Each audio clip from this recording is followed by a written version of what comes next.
just what we talked about. Good morning, everyone. We are having I guess, pre-recording conversation that Doc is and Jerry L. Dr. Jerry L. T. Christmas and Dr. Charles Alexander are both dropping these jewels this morning. We want to welcome you to another level set recording, and Doc has. Dr. Alexander, that is, this morning, ingratiated us with some additional background and research information that's really in our genealogy with respect to someone that is near and dear to my heart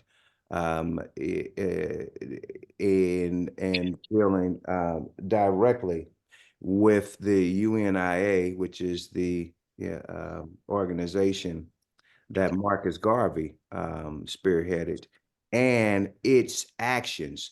So we would like for Dr. Alexander to give us an overview, but as we delve into this project this morning, it's very important that we continue with one of our underlining foundations with pattern recognition.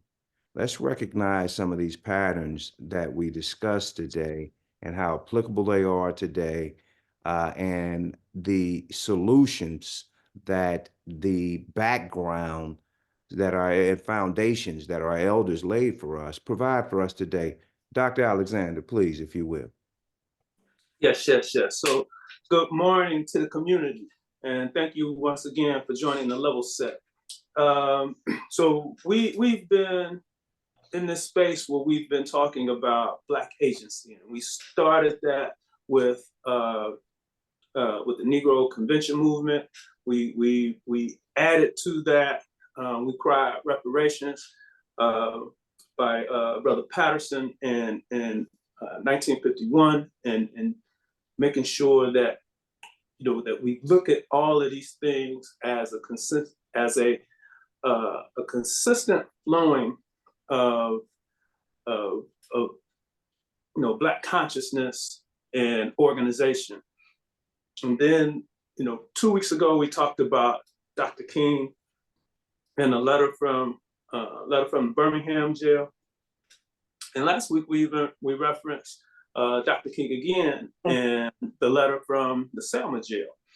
And so today we're going to read another letter from a jail, and this time it's February 10th, which is today. So this is actually an anniversary date for this letter. But this is a letter from the Atlanta Penitentiary, February 10th, 1925, by the Honorable Marcus Garvey. And so I'm gonna read these excerpts, and then we're gonna have a discussion. And then in the second half of the show, we're gonna read another a critique of the Garvey movement by Dr. John Henry Clark and discuss that as well. So, fellow men of the Negro race, greetings. I am delighted to inform you that your humble servant is as happy and suffering for you and our cause as is possible under the circumstances of being viciously outraged by a group of plotters who have connived to do their worst to humiliate you through me and fight for real emancipation and African redemption. I do not want at this time to write anything that would make it difficult for you to meet the opposition of your enemy without my assistance. Suffice to say that the history of the outrage shall from a splendid chapter in the history of Africa redeemed, when Black men will no longer be under the heels of others, but have a civilization and culture of their own. The whole affair is a disgrace, and the whole Black world knows it. We shall not forget. One day, maybe 50, 100, or 200 years ahead, let us watch, work, and pray for the civilization of injustice is bound to crumble and bring destruction down upon the heads of the unjust. My work is just begun, and when the history of my suffering is complete, then the future generations of the Negro will have in their hands the guide by which they shall know the sins of the 20th century. I know you too believe in time, and we shall wait patiently for 200 years, if need be, to face our enemies through our prosperity. All I have given you. I have sacrificed my home and my loving wife for you. I entrust her to your charge to protect and defend her in my presence, or in my absence, excuse me. She is the bravest little woman I know. She has suffered and sacrificed with me for you. Therefore, please do not desert her at this dismal hour when she stands alone. I left her penniless and helpless to face the world because I gave you all. But her courage is great, and I know she will hold up for you and me. After my enemies are satisfied in life or death, I shall come back to you to serve even as I have served before. In life, I shall be the same. In death, I shall be a terror to the foes of Negro liberty. If death has powers, then count on me in death to be the real Marcus Garvey I would like to be. If I may come in an earthquake or a cyclone or a plague or a pestilence, or as God would have me, then be assured that I would never desert you and make your enemies triumph over you. Would I not go to hell a million times for you? Would I not, like Macbeth's ghost, walk the earth forever for you? Would I not lose the whole world of eternity for you? Would I not cry forever before the footstool of the Lord omnipotent for you? Would I not die a million deaths for you? Then we'd be sad. Cheer up and be assured that if it takes a million years, the sins of our enemies shall visit the millionth generation of those that hinder and oppress us. If I die in Atlanta, my work shall then only begin, but I shall live in the physical or spiritual to see the day of Africa's glory. When I am dead, wrap the mantle of the red, black, and green around me. For the new life I shall rise with God's grace and blessing to lead the millions up the heights of triumph with the colors that you will know. Look for me in the whirlwind or the storm. Look for me all around you. For with God's grace, I shall come and bring with me countless millions of Black slaves who have died in America and the West Indies, and the millions in Africa to aid you in the fight for liberty, freedom, and life. The civilization of today has gone drunk and crazy with its power, and by such it seeks through injustice, fraud, and lies to crush the unfortunate. But if I am apparently crushed by the system of influence and misdirected power, my call shall rise again to plague the conscience of the corrupt. For this again I am satisfied, and for you, I repeat, I am glad to suffer and even die. Again, say, cheer up, for better days are ahead. I shall write the history that will inspire the millions that are coming and leave the posterity of our enemies to reckon with the host for the deeds of their fathers. And so that is the letter from the Atlanta Penitentiary, February 10th, 1925, by Marcus Garvey. He was incarcerated for mail fraud, and this is just prior to his deportation. We hear about COINTELPRO, that is the government's counterintelligence agency, allegedly to identify and uproot subversive agents and entities that are allegedly a threat to the United States government. Well, the counterintelligence program really has its genesis in J. Edgar Hoover's fight against Marcus Garvey and the United Negro Improvement Association. And it's also at this time that we see the rise of the Black agent who works on behalf of the federal government to sabotage Black organizations. And so in this letter, you see a lot of different patterns. There's a lot of pattern recognition to be done. So I got some thoughts there, but you go on with some of those things that immediately jump out to you when you read and hear this letter. The commitment, unwavering commitment, death, family, house, then the time frame.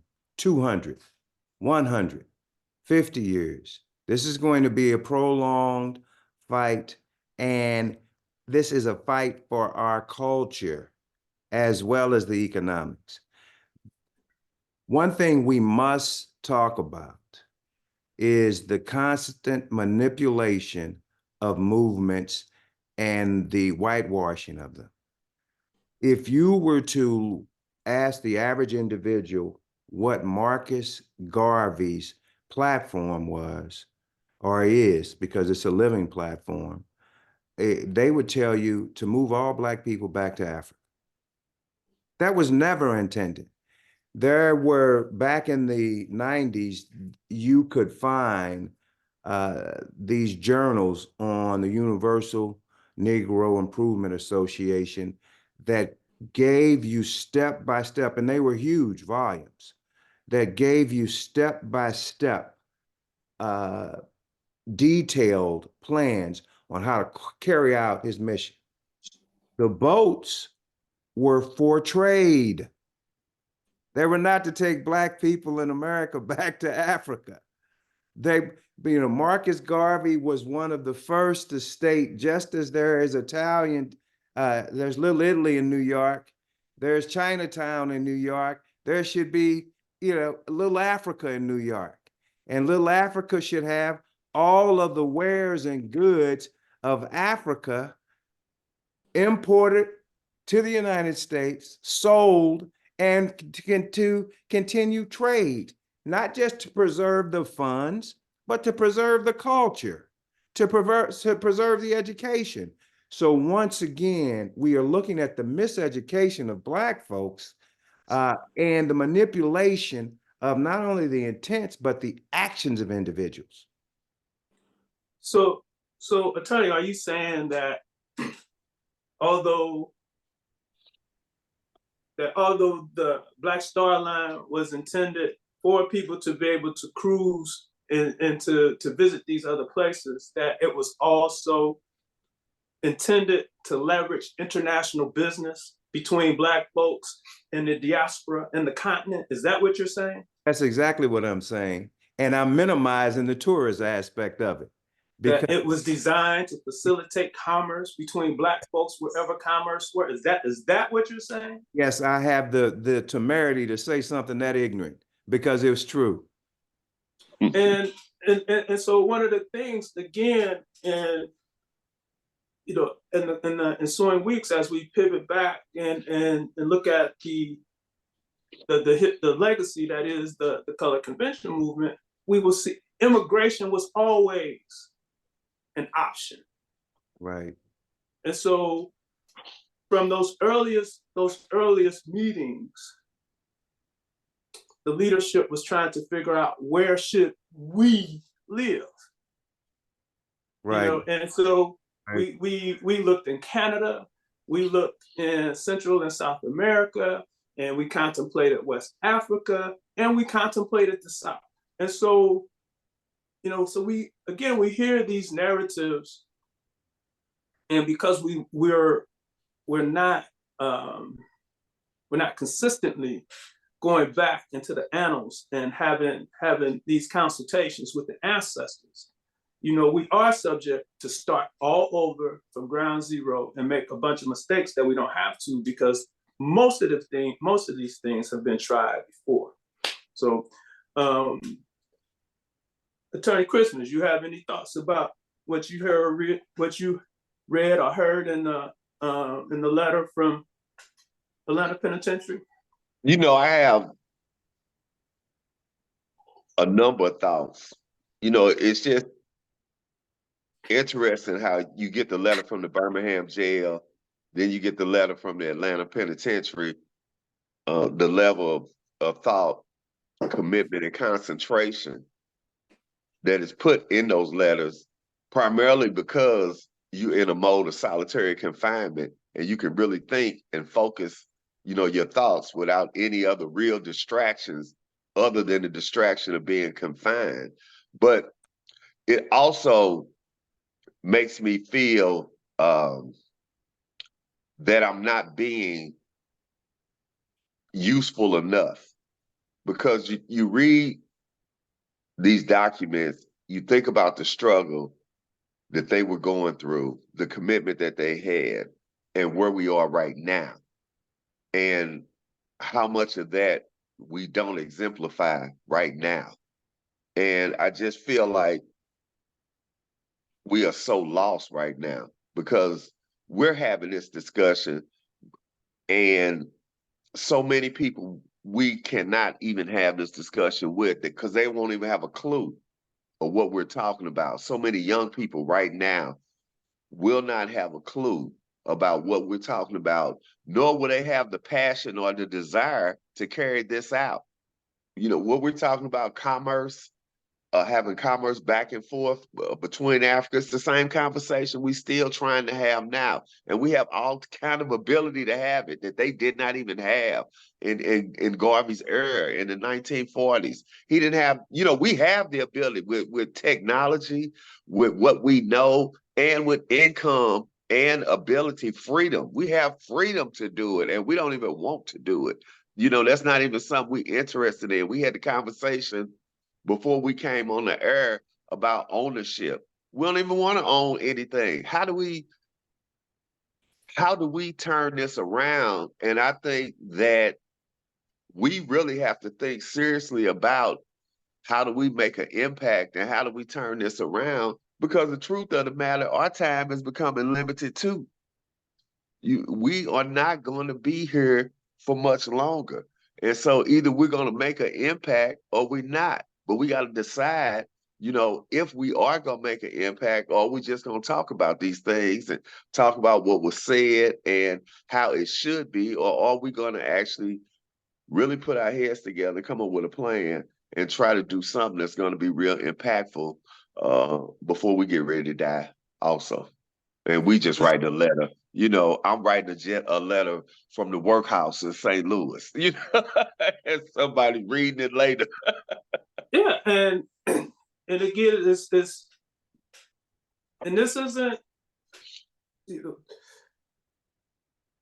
I think when we talk about young folks today, we got to talk about young folks today as a manifestation of our works. Right, and Or I'm just not talking about the young folks, Brother Charles. I'm talking about yeah, people our age. You know, it's that's a significant amount of people our yeah, age that don't want to hear this conversation. don't want to hear this, and are amongst, you know, are amongst those folks that Attorney Beals was saying before, where they've limited the life of Marcus Garvey to back to Africa. Right. And you know, Marcus Garvey is saying that we have to reconnect. And so Marcus Garvey was attempting to, he was attempting to do some repatriation, but that was to facilitate international business of Africans Right. on the continent and the diaspora. And so, and improve the culture. Because how can you improve our culture without knowing what your culture is first? Yes. And you know, and again, to kind of make this relevant to kind of what's going on in the world right now, you know, one of his models was the Zionist movement. And so the same way that you got, so right now, you got backwards ass Negroes lined up in support of the Zionist movement and Israel on the one hand, and saying, no, even today, we're back to Africa. It is ridiculous. And so that is the personification of psychological misorientation and religious misorientation. That is think about the exactly fact that, I don't know if you keeping up with this, but you know, we traveling all over the world right now. You hear about people taking trips all over the world, visiting all types of cultures and places all across the world. I'm talking about Black people, but last on their list is Africa. You know, they're going everywhere but Africa. That's what's last on their list. They going to Paris, they going to London, they going to Sweden, they find everywhere to go but home. And even when we go to those other places, we don't go find what's Black in those places.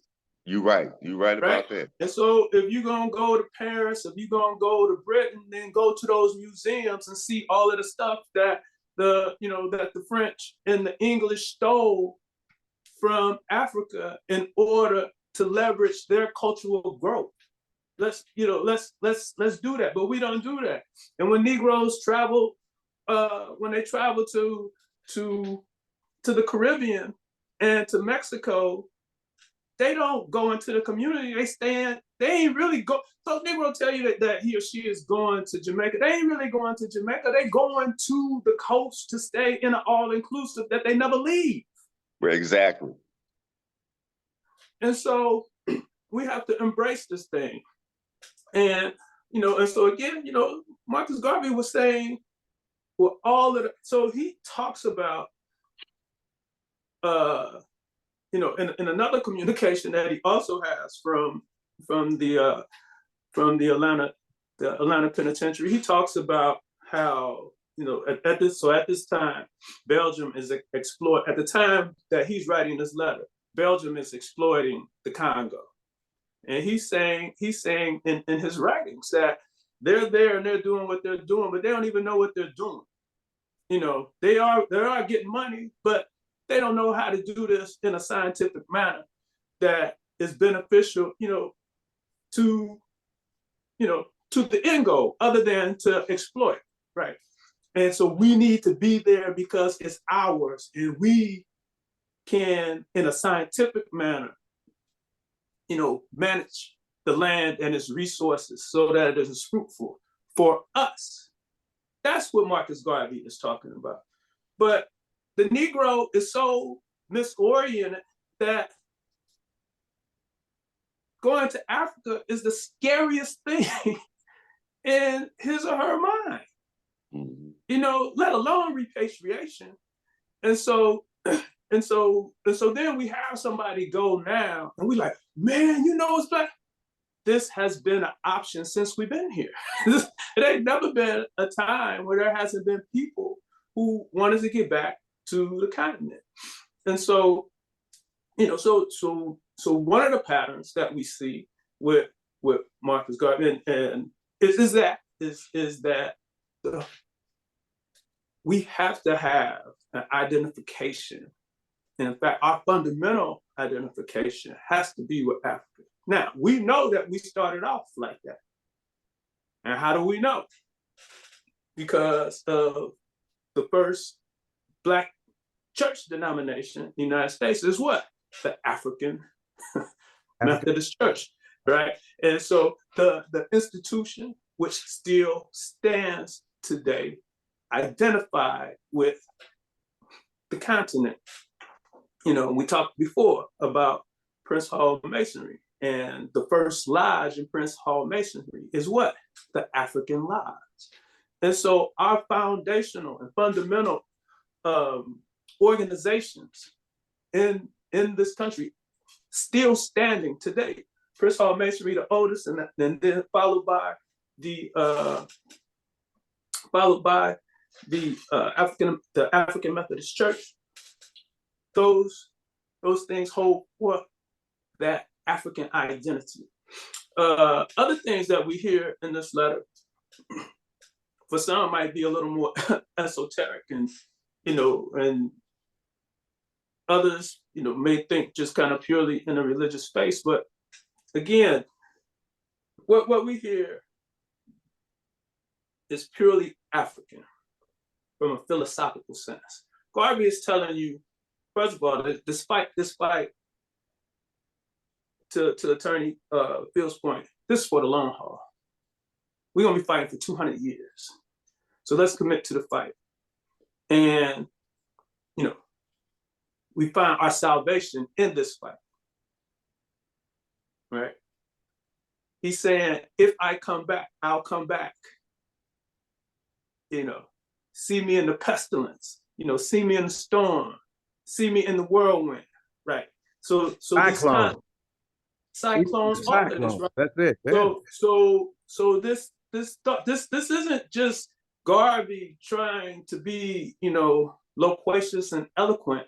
This is a manifestation of that Black thought, that conscious, that conscious and long-standing and historical, going back to Black antiquity, thought about, life after death and reincarnation, right? And we 80 years into that, 80 years into that 100 and 200 he's talking about. And we still fight. And that's what I'm saying, at 80 years in, because he's saying, this is going to be a possible 200-year fight. At 80 years in, how would you rank us? What grade would you give us 80 years into this fight? I'm saying 80 years from that. I'm saying 80 years from that letter. It's a difficult piece, because it's a complex piece, and so certainly we certainly have greater wealth and greater access to whatever there is to access here than what we had in 1925. But I would say, given the resources that we have available to us, we're just necessarily underperforming. We have access, we have social access and material wealth that we did not have at that time. And and you gotta figure, in 1925, we have no federal representation. Now we have 58 Black folks in the House and the Senate combined. That might be the place where it is more, that might be the most obvious, example of underperforming. That politically speaking, we are no stronger with 58 Black folks in Congress than we were when there were none. That's a big statement. That's a big statement right there. That's a huge statement. That's a huge statement when you think about that, because that 58 that we have is not working in our best interest. They work the 58 that we have in Congress work to maintain white unity at the expense, of Black people. Attorney, that is so crazy. The 58 have no vested interest in the continent and are fighting strong for the presence of Israel. Exactly. Right. Right now. Right now. And we in that fight right now. There are Black members of Congress who are proposing to the president that we have sanctions against any African nation that does not support the Ukrainians' position and Zionism. Yeah. And so in that and that's not our problem. Arena, We have a difficult time standing on what our issues are, because that is not Ukraine nor Israel is our problem. That's not our issue. We have our own issues here to deal with. It's just not our issue. And we can't put either of those situations into a historical context, right? So let's just real quick, let's look at the Ukraine. Let me say this real quick, Doc. Not just historical, but real time. We're still being displaced right now. Go ahead. Absolutely, Doc. Absolutely. So the United States. So what was the Bay of Pigs about? So United States has to get rid of Cuba. Why? Because they think that Cuba poses a threat to United States security because Cuba is in relationship with Russia, right? So they're gonna so they're gonna execute regime change in Cuba by killing Castro in order to thwart the expanse of communism, right? So that's why they're after Cuba, right? They go after Maurice Bishop, in the early 80s, I believe it is, in Grenada. Why? Because after Maurice Bishop asked the United States for assistance and they said no, he pivoted to Russia. And so they killed and overthrew Maurice Bishop. Why? Because to have Cuba in Central America is a threat to American security, right? Okay, now let's fast forward. United States says to Ukraine, well, first of all, the United States overthrew a democratically elected president in the Ukraine to install this guy that's there now, who was really a comedian. That's what he was. This guy was a comedian before he was the damn president, right? And so, they overthrow the democratically elected president who had good relations with Russia, right? So they overthrew him, installed this clown, literally, that's what this guy was, and probably still is, and install this guy. And they said, you need to consider joining NATO. What is NATO? The sole purpose of NATO is to align European and Western interests against Russia. Russia says if the Ukraine joins NATO, I'm going to assume that to be hostile action. Ukraine aligns itself with whatever it is that the United States is proposing, which looks like, setting up for NATO. And so Russia, in much the same way that the United States aggressed towards Cuba, and in much the same way that the United States aggressed towards Grenada and all of these other places in Central and South America and other places around the world in which there was some plausible threat about Russia, such as the Belgian Congo, when the United States assassinated Patrice Lumumba, because after Patrice Lumumba asked the United States for assistance, they said no. And he then went to Europe. And why that was, he went to Russia. And the reason why that was a threat is because it is in Congo that some of the greatest deposits of uranium exist, which are necessary for atomic war. The United States then killed Patrice Lumumba. So that's all we're seeing right now in the Ukraine. This is the same thing. So for the same justification that the United States has aggressed against all these other people, Russia aggressed against the Ukraine. That's how that happened.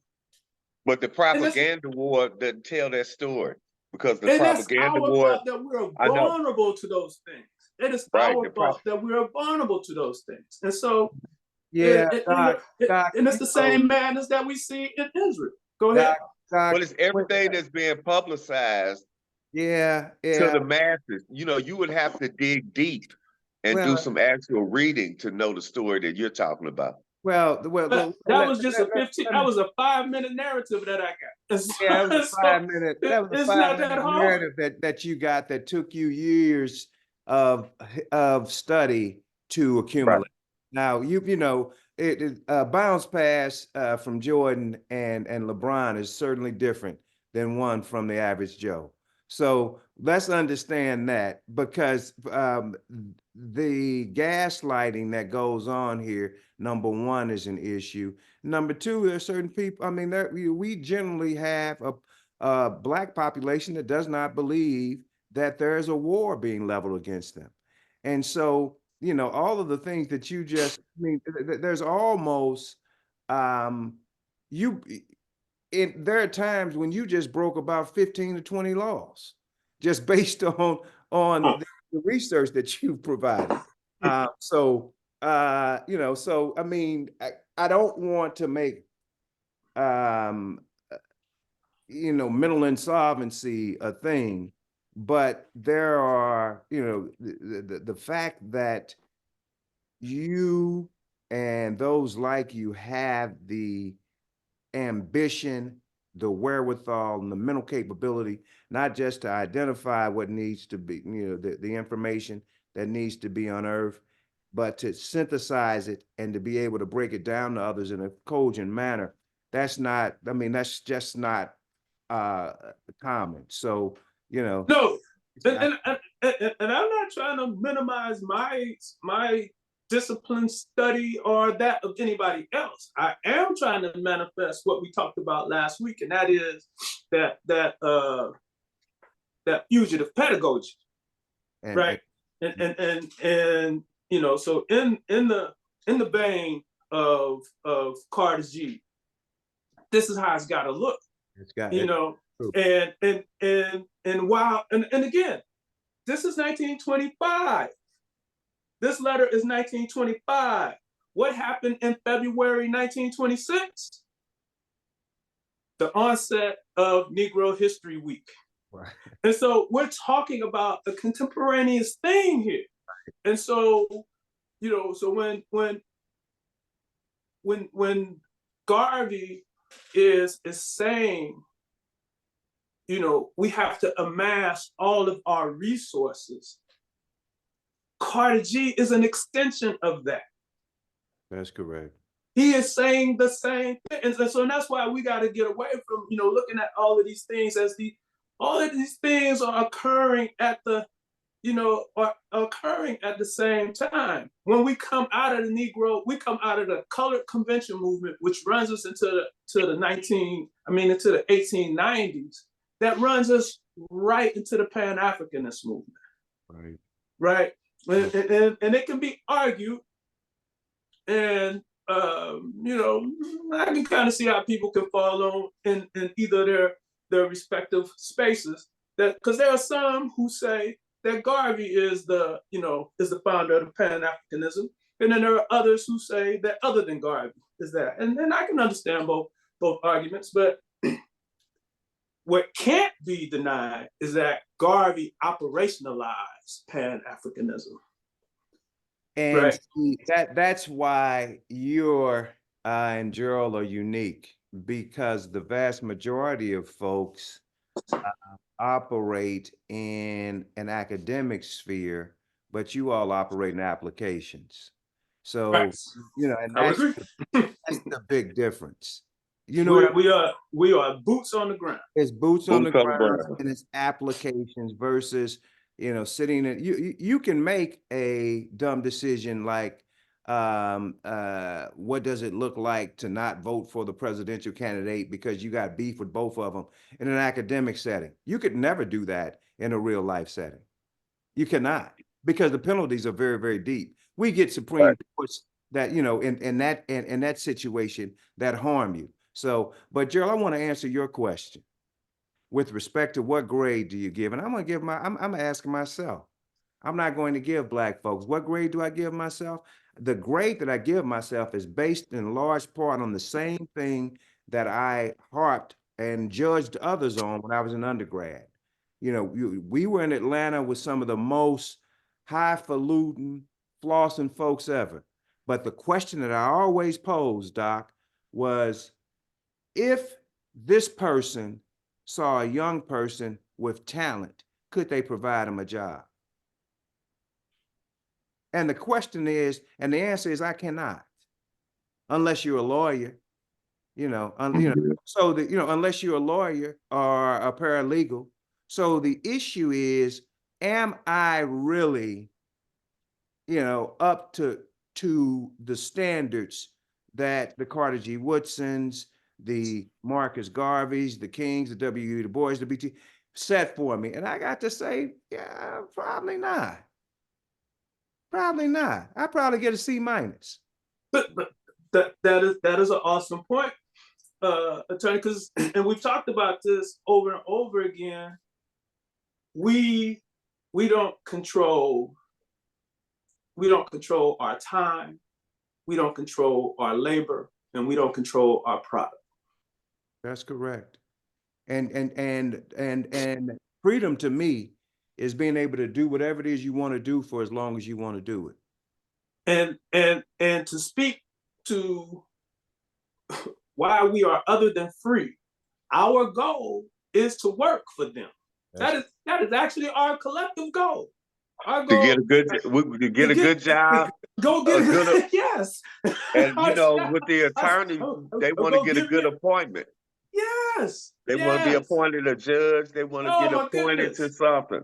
Yes. We could have more elected judges here in the city of St. Louis than going through the appointment process. I mean, Black judges, but they don't even want to take that into consideration. They fight to keep the appointment process that goes through the white community. And so there are a lot of ways where we stand and where we collectively stand in stark contrast to Garvey and the movement. And because I think the other thing that gets left out of this is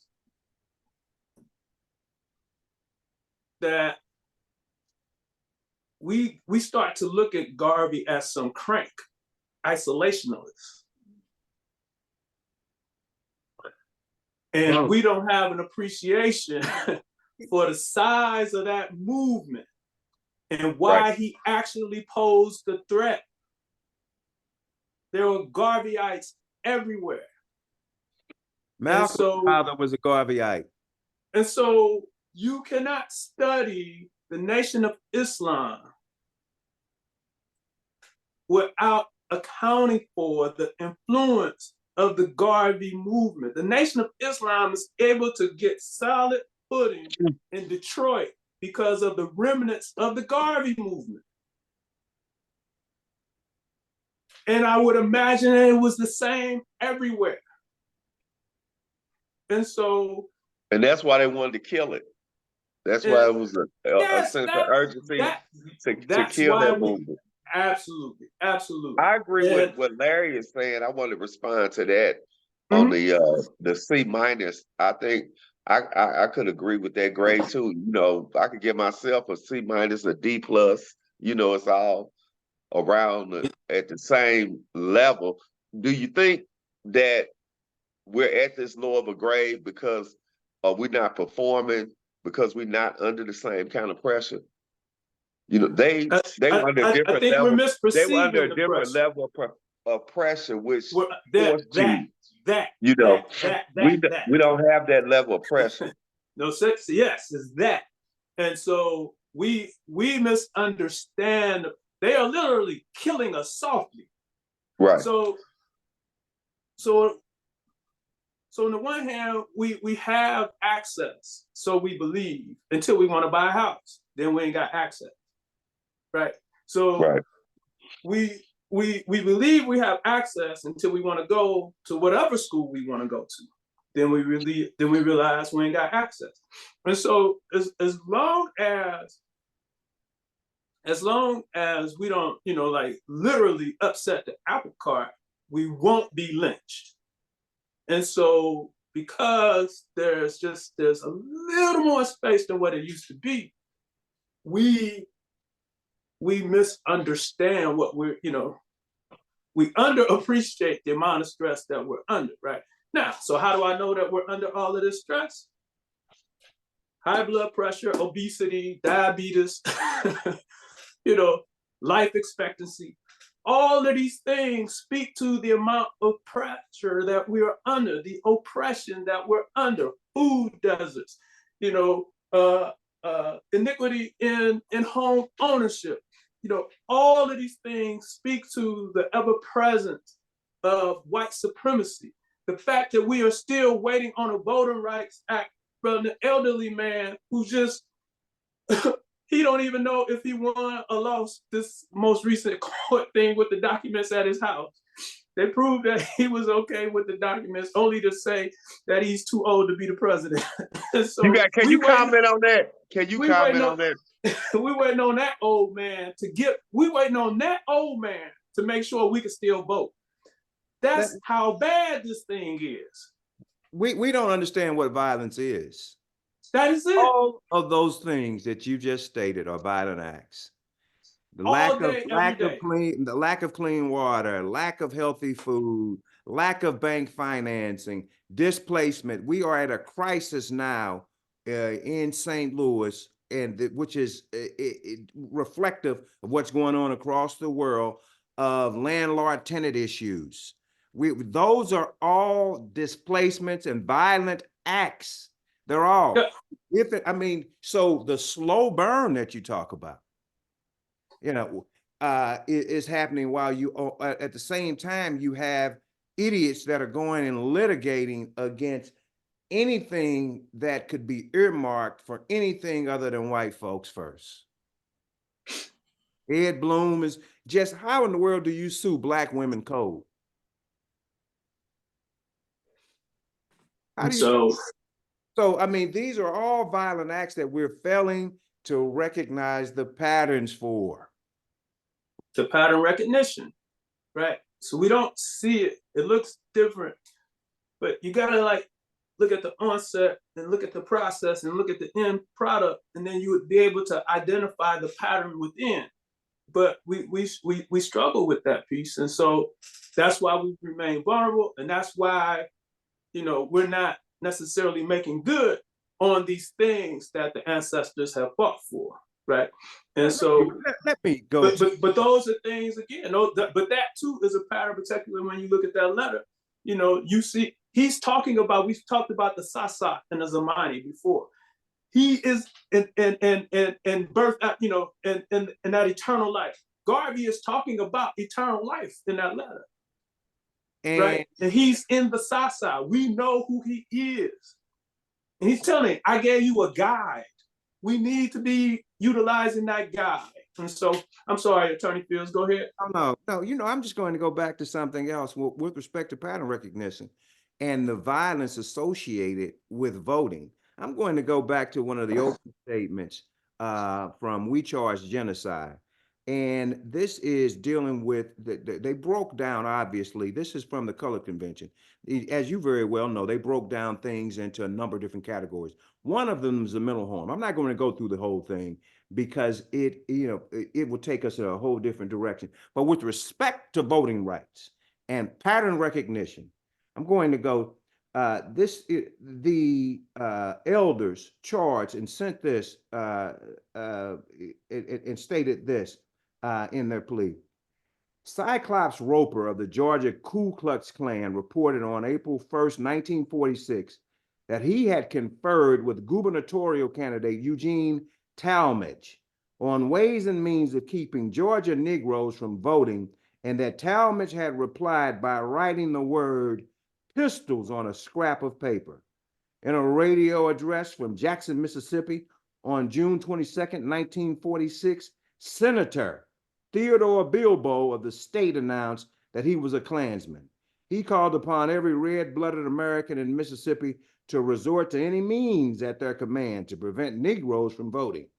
After a good deal of violence against these Negroes who tried to vote, Bilbo was reelected. The point is this: when you do not pass a Voters' Right Act, and we told you we needed it and wanted it, what is the difference between you and Bilbo? That's what the same. There is none. It is the same.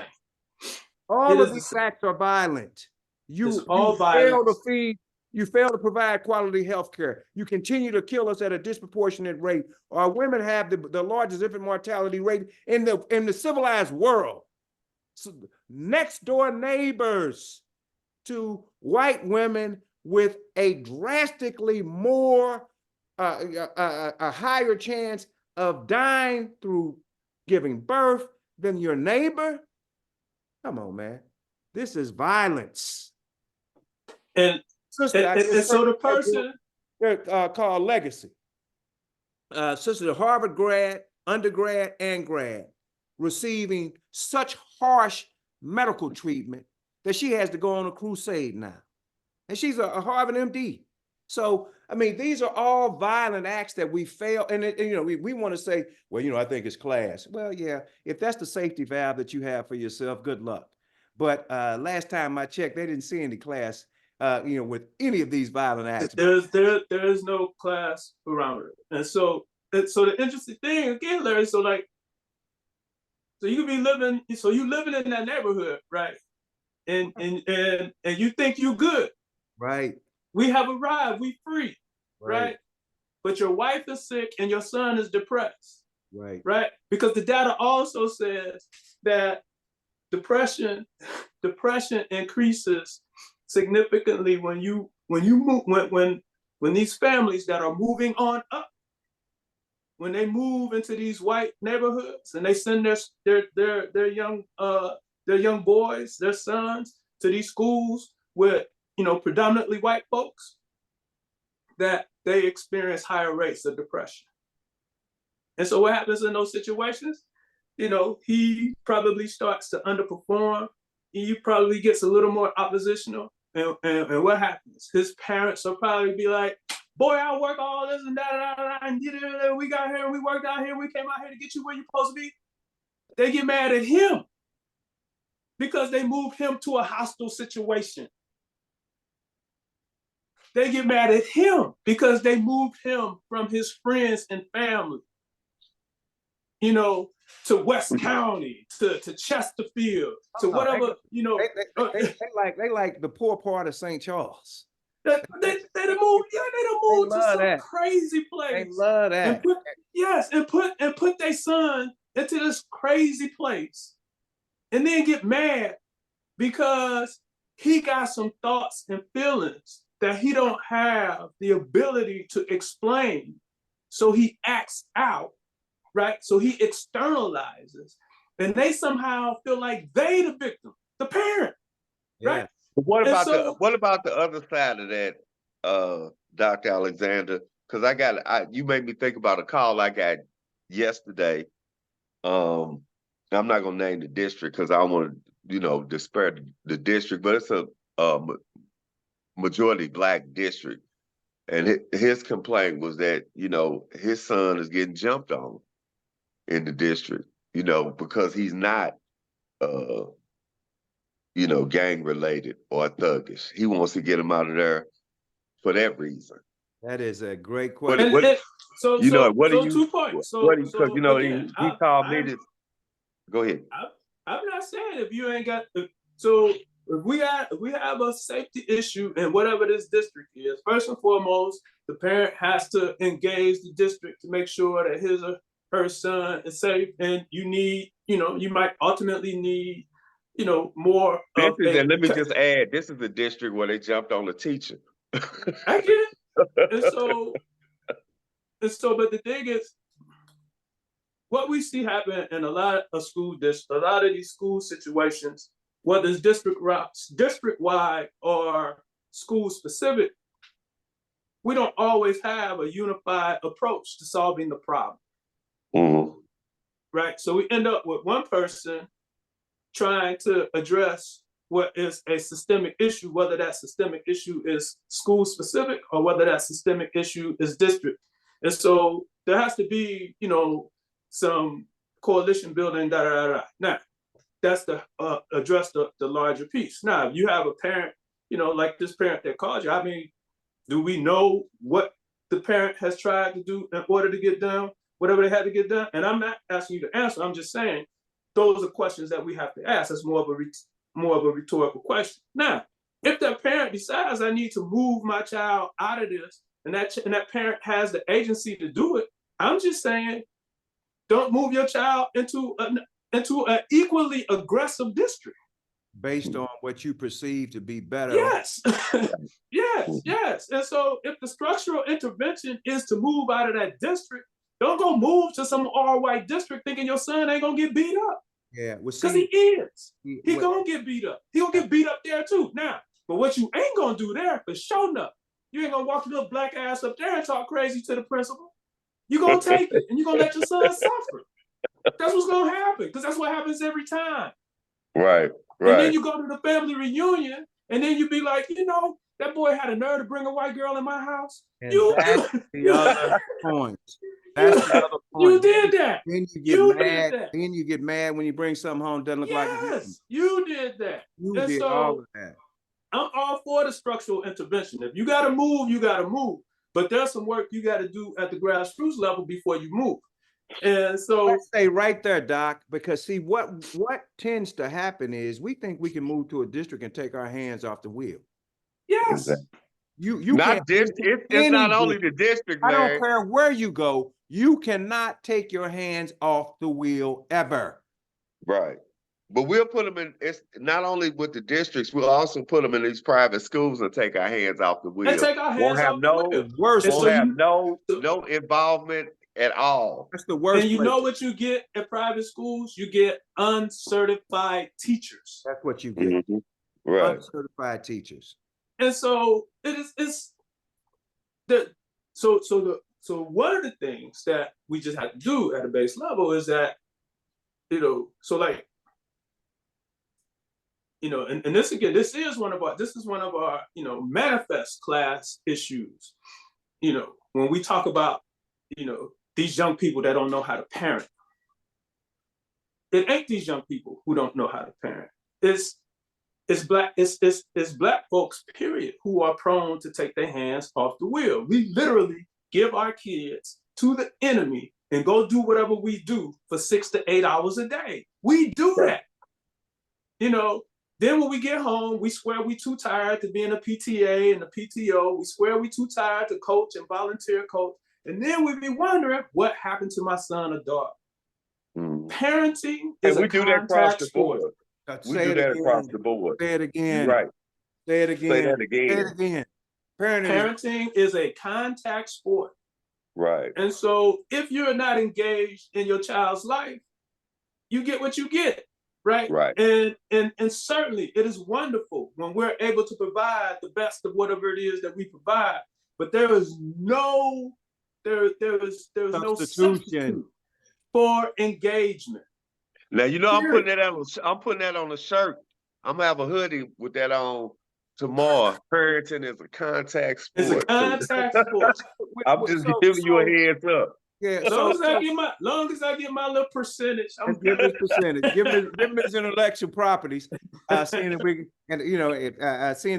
we're gonna celebrate Dexter King's. I'm most definitely getting ready to use that. I'm headed down to the Rites of Passage program today. I'm gonna tell them parenting is a contact sport. That's right.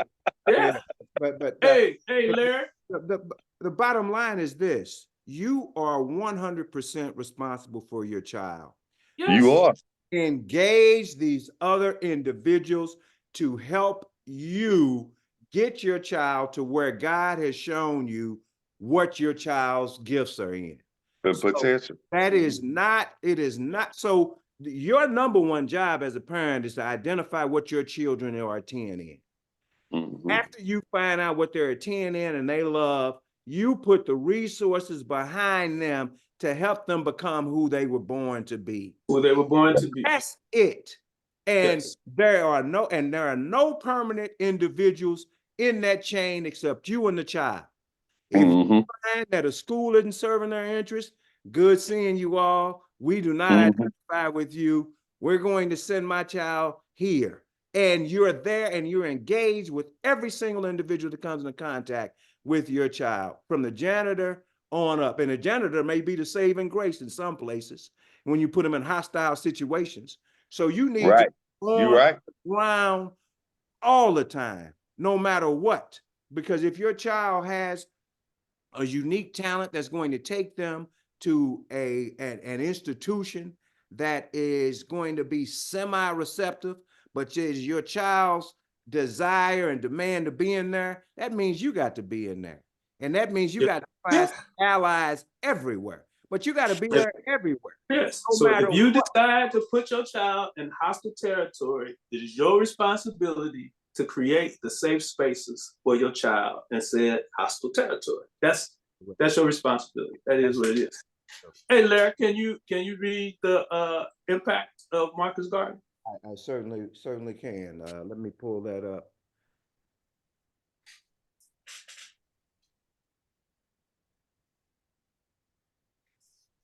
This is a retort from one of the most brilliant minds that we've known in the 20th century, 20 and 21st century, Dr. Henry Clark. This is his response to some of the issues with respect to the Garvey movement. And I'll begin as follows. When Marcus Garvey died in 1940, the role of the British Empire was already being challenged by India and the rising expectations of her African colonies. Marcus Garvey's avocation of African redemption and the restoration of the African state's sovereign political entity in world affairs was still a dream without fulfillment. After the bombing of Pearl Harbor, December 7th, 1941, the United States would enter into in a formal way what had been up to that date strictly a European conflict. Marcus Garvey's prophecy about the European scramble to maintain dominance over the whole world was now a reality.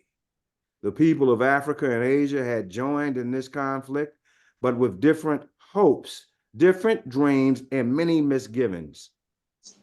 Africans throughout the colonial world were mounting campaigns against this system, which had robbed them of their nationness and their basic humanness. The discovery and the reconsideration of the teachings of the Honorable Marcus Mosiah Garvey were being rediscovered and reconsidered by a large number of African people as this world conflict deepened. In 1945, when World War II was drawn to a close, the Fifth Pan-African Congress was called in Manchester, England. Manchester, England, folks. Some of the conventioneers were George Padmore, Kwame Nkrumah, W.B. Du Bois, Nnamdi Azikiwe of Nigeria, and Jomo Kenyatta of Kenya. Up to this time, the previous Pan-African Congress had mainly called for improvements in the educational status of the Africans in the colonies so that they would be prepared for self-rule when independence eventually came. The Pan-African Congress in Manchester was radically different from all of the other congresses. For the first time, Africans from Africa, Africans from the Caribbean, and Africans from the United States have come together and designed a program for the future independence of Africa. Those who attended the conference were of many political persuasions and different ideologies. Yet the teachings of Marcus Garvey were the main ideological basis for the Fifth Pan-African Congress in Manchester, England in 1945. Some of the conveners of the Congress would return to Africa in the ensuing years to eventually lead their respective nations toward an independence and beyond. In 1947, a Ghanaian student, my colonized tongue, man. I've got Ghanaian. I have got to get rid of this thing. It's Ghanaian. The fact that I am speaking English, man, I'm still pissed about. But the Ghanaian student who had studied 10 years in the United States, Dr. Kwame Nkrumah, how we Nkrumah. Kwame Nkrumah. Returned to Ghana on the invitation of Joseph B. Danquah, his former schoolmaster. Nkrumah would later become prime minister in the fight for the complete independence for the Gold Coast, later to be known as Ghana. Kwame, say it again, Doc.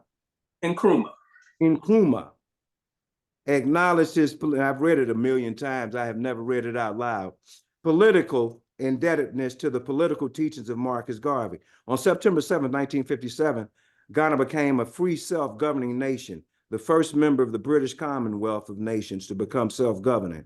Ghana would later develop the Black Star Line pattern after the maritime dreams of Marcus Garvey.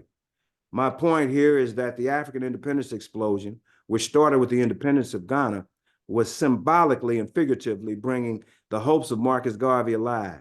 In the Caribbean islands, the concept of federation and political union of all the islands was now being looked upon as a realizable possibility. Some constitutional reforms and changing attitudes born of this awareness were improving the life of the people of these islands. The United States, the Supreme Court's decision in 1954 outlined segregation in school systems was greeted with mixed feelings of hope and skepticism by African Americans. A year after this decision, the Montgomery bus boycott, the freedom rides, and the demand for equal pay for Black teachers that subsequently became a demand for equal education for all would become part of the central force that would set the fight for liberation in motion. The enemies of Africa, Africans the world over, were gathering their counter forces, while a large number of them pretended to be sympathetic to the Africans' cause. Some of these pretenders, both black and white, were FBI and other agents of the government whose mission it was to frustrate and destroy the civil rights movement. In a different way, the same thing was happening in Africa. The coups, the counter coups, kept most African states from developing its strong, independent, and sovereign states they had hoped to become, while Africans had gained control over their state's apparatus. The colonialists still controlled the economic apparatus of most African states. Africans were discovering, to their amazement, that a large number of Africans who had studied abroad were a detriment to the aims and goals of their nation. None of them had been trained to rule an African state by the use of the best of African traditional forms and strategies. As a result, African states, in the main, became imitations of European states, and most of their leaders could justifiably be called Europeans with blackface, Frantz Fanon. They came to power without improving the lot of their people, and these elitist governments continue until this day.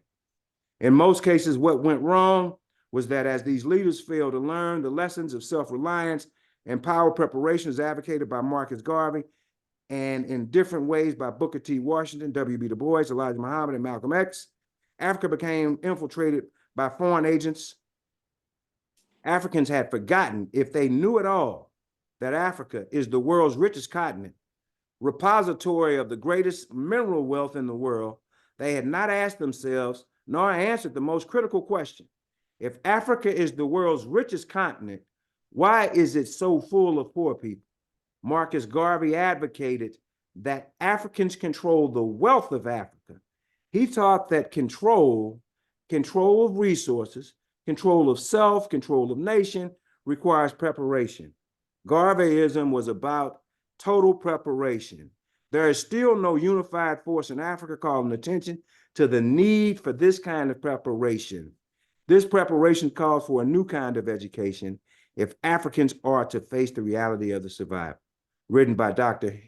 John Henrik Clark, professor at Cornell University.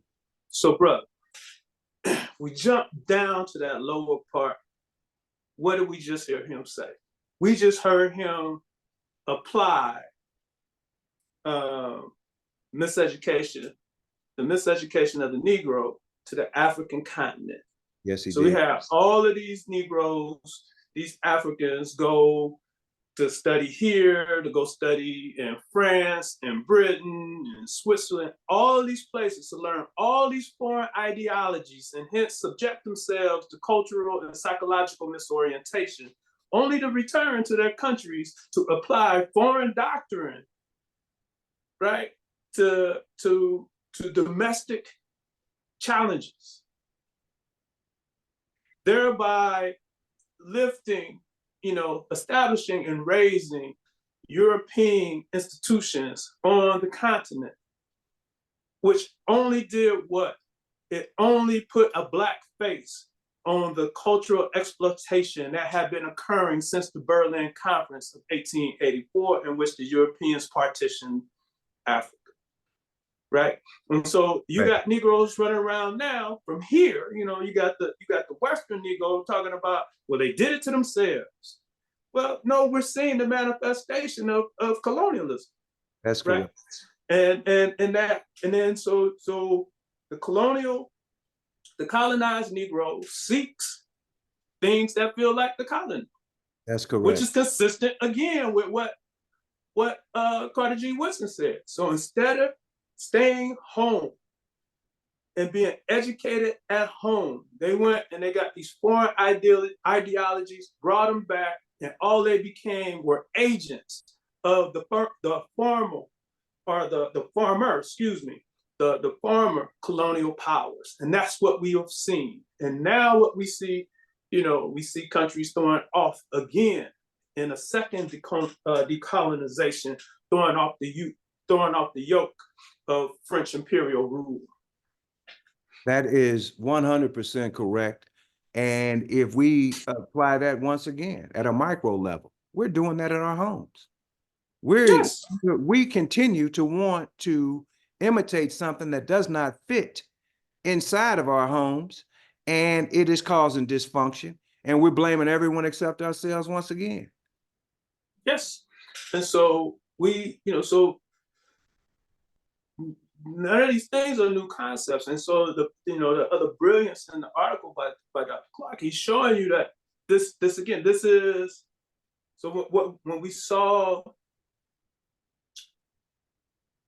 the freedom movement in on the continent, we saw the vestiges of the Garvey movement, right? We saw the manifestation of the Garvey movement. So much so that Nkrumah himself had what? A Black Star line. Correct. Right. That is just, I mean, yeah, that is such a powerful piece. Yep. That is and powerful. Also saw the influence of the FBI and the CIA in ultimately overthrowing Nkrumah. Because why? Nkrumah was about unifying Africa. Absolutely. And the people. That was, It was about the people. And so we're that's one of those spaces where we're struggling, right? And so and it's not that we can't do anything together, and it's not that we don't do anything together, but we make these, we're prone to make these gross blanket statements that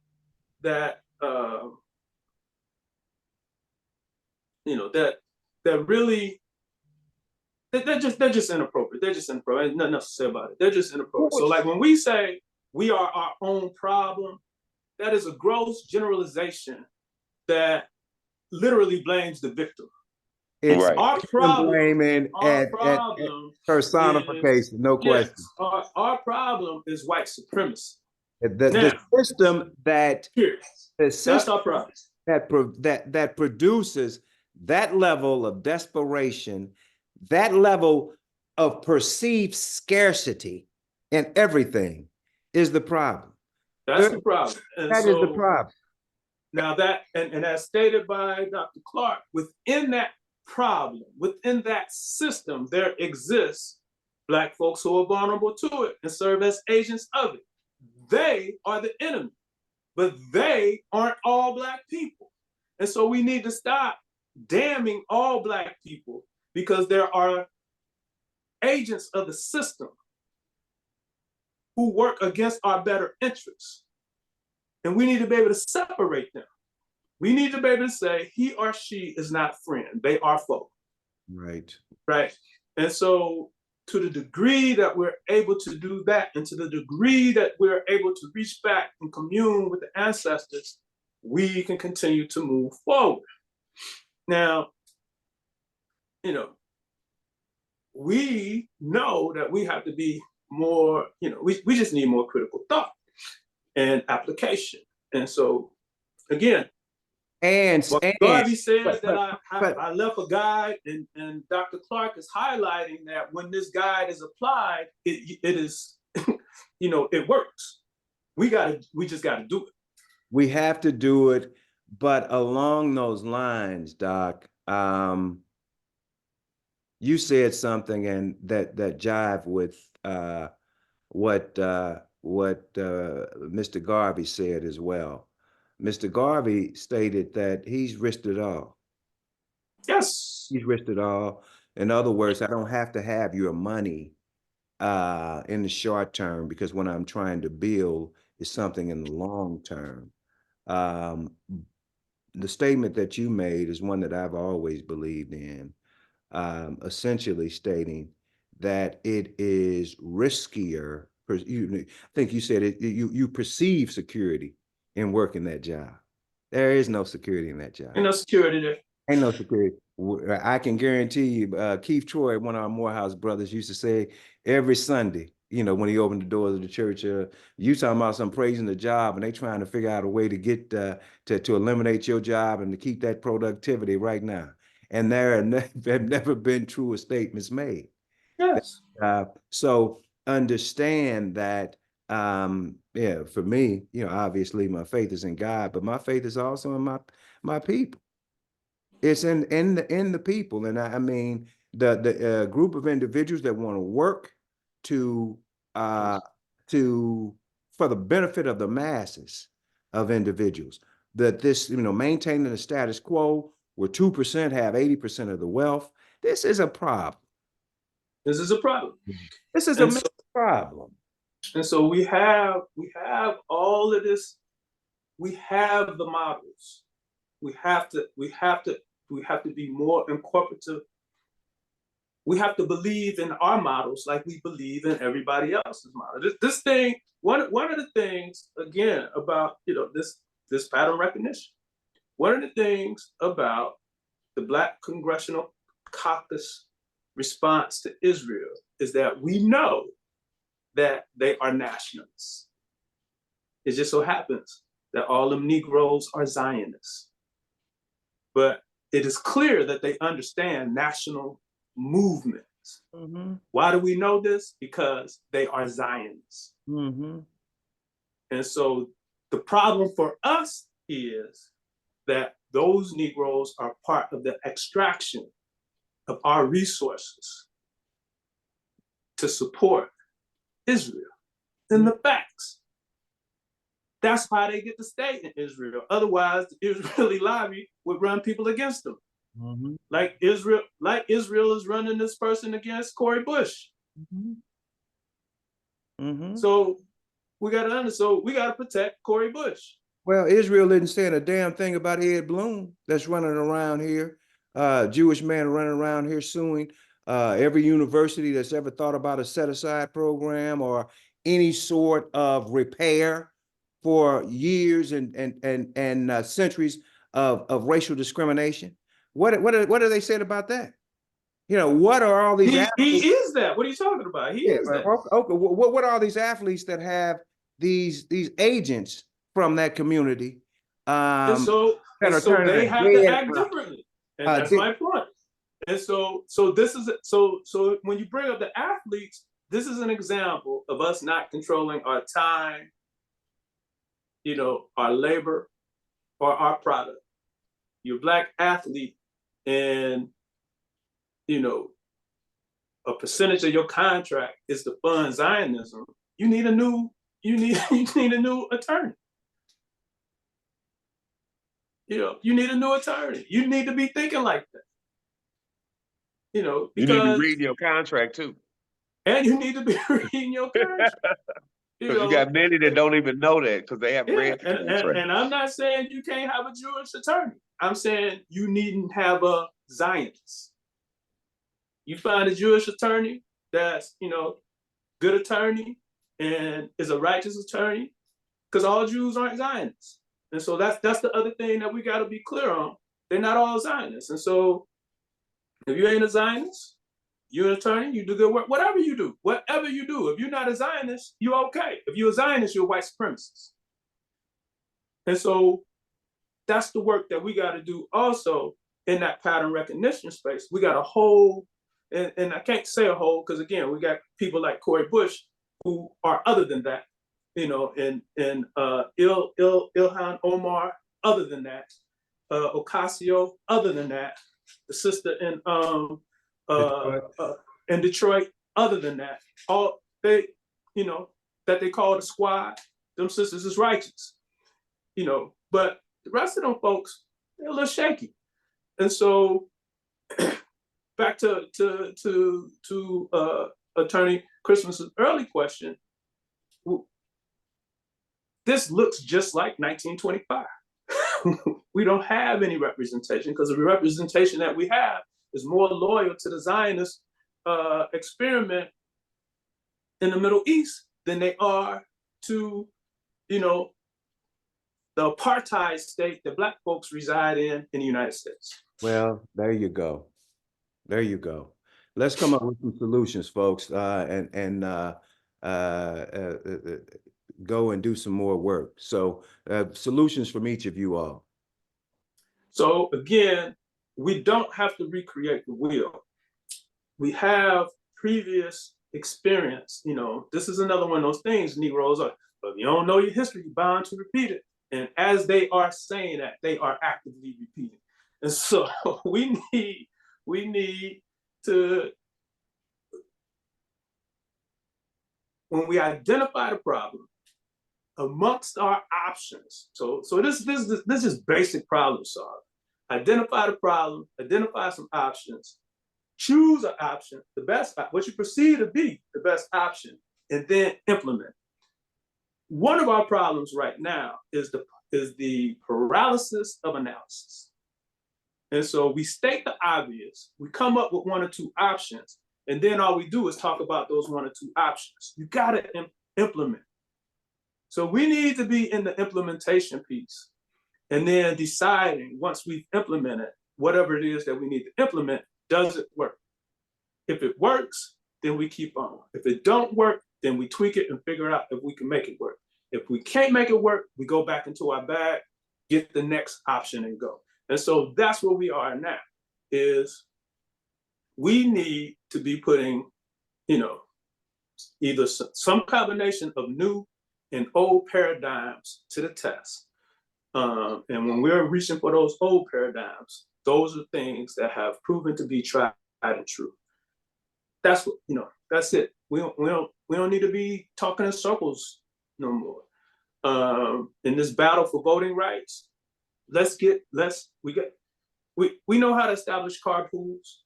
Let's establish carpools, get people to the DMV or wherever else they gotta go to get, you know, the appropriate ID.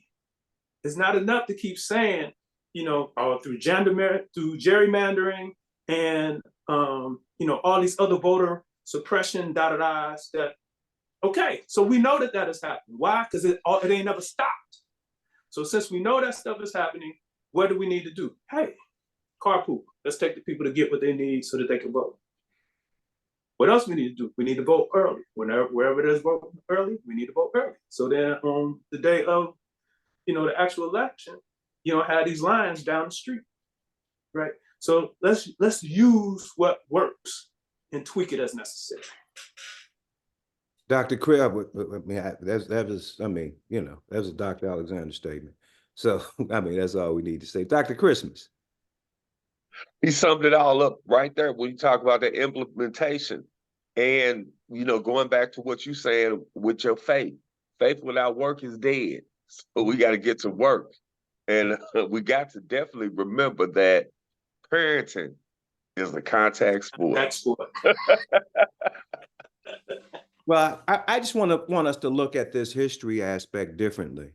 History is looking at film. And I mean, to a ball player, you look at film to figure out how, you know, to figure out the moves of your opponent. But more than that, history is how we figure out how we got to where we are. Right. You know, how did we get here? It's not in a vacuum. So when we talked about education today, and I'll just use this as an example. But until you can put together the information that's in a book that both I and Dr. Alexander like, and I'm sure you'd like it as well, Jim Crow's Pink Slip, you're not going to understand why we're in the educational war that we're in right now. Quandary that we're in now. You're not going to understand that. And so once you understand that, wait a minute, because it gives you the background on how essentially the education system was treated the same way the Portuguese treated countries they attacked. They would take the stronger individual in that community and eliminate them and promote the weaker individual, which resulted in over 40,000, I'm just using this as an example, over 40,000 Black administrators being terminated after Brown versus the Board of Education. They weaponized Brown versus Board of Education against our community. So until you know that history, you don't understand, you just assume that our kids are wilding in the schools. Yes. That's not the case in a vacuum. And so we've got to do more of that. And we've got to be very, very intentional about that. But we also have to lay it on the line, not expecting as much from your own work as you would that somebody can give you on day one. Gerald, in law school, I read a book that changed my life. It's Foonsberg's book on starting your own practice. Foonsberg laid out, there's a big journal, laid out how you were better off after law school, opening up your own practice, never going to work for anyone else. He laid out the partner track versus going into starting your own. And you're not going to make as much money as individuals that go work for those firms. You may never make as much, but what you will do is you will go on a steady increase as long as you apply these principles, and you'll be in control, and you will never be in control working for these firms. You're always going to be stepping on eggs, no matter what. And did a progression analysis on how that was true and how over time it equals out. That's what we need to understand. We need to understand. Carter, and I'll leave with this. Carter G. Woodson said that we're wasting our time going to schools studying the machinations of Wall Street when every immigrant that comes over to this country studies one thing, and that's Black folks. Right. And they come in the community. And they come to our community and set up shop. Black doctors need to go to medical school and study what black folks need, come back and supply. Black lawyers need to do the same thing, so forth. And that's not that those are the only clients that you take, but that is the community that, and what's funny to me is there's a whole book called Blue Oceans.